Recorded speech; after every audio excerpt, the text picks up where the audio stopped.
ব্যস্ত কৰি ওলাই আহিছোঁ আৰু মানুহে ভোট দি আছে। মই চেণ্টাৰত গ'লোঁ, চব মানুহ আমাৰ লগত আছে। ইয়াত 100% পাম। মোৰ চেণ্টাৰ যিহেতু ইয়াত মাইনৰিটি ভোটো আছে, কিন্তু চব 100% মোক দিব আৰু আমি ইয়াৰ পৰা মানে আমি জিকিমেই, একদম কনফাৰ্ম। যেনেকুৱা মই মৰ্ণিঙৰ পৰা খবৰ পাই আছোঁ, চব মানুহ মানে যেনেকুৱা কৈছিলে এনেকুৱা আছে আৰু ভোট আমি পাই যাম আৰু জিকিম। মই এতিয়া যিটো খবৰ পালোঁ মৰ্ণিঙৰ পৰা, এয়াই দিয়ে ছেকেণ্ড হৈ যাব পাৰে। হয়, মইতো ফাৰ্ষ্টত আছো। ছেকেণ্ড থাৰ্ড মই আগতে কৈছিলোঁ ছেকেণ্ড থাৰ্ড কংগ্ৰেছ বা UDF হ'ব। মই আগত ভাবিছিলোঁ কংগ্ৰেছ হ'ব, কিন্তু কংগ্ৰেছৰ অৱস্থা বেয়া হৈ গ'ল। এতিয়া UDFৰ লগত মানুহ গৈ আছে, এই কাৰণে UDF ছেকেণ্ড হৈ যাব।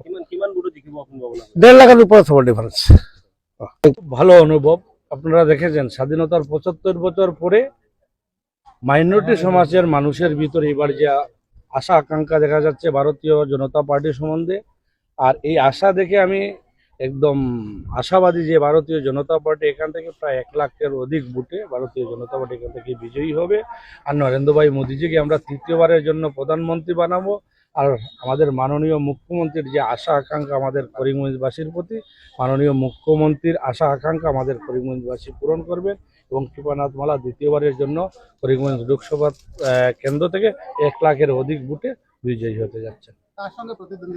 প্রতিদ্বন্দ্বিতা হবে না। আপনারা দেখবেন এটা বোধহয় স্বাধীনতার পরে এটা ইতিহাস হবে যে কংগ্রেস UDF থেকেও বেশি ভোট ভারতীয় জনতা পার্টি মাইনরিটি সমাজের ভোট পাবে।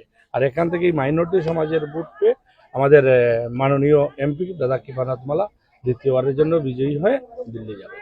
আপনারা দেখছেন আজকের Barak, a house of Adrija digital media.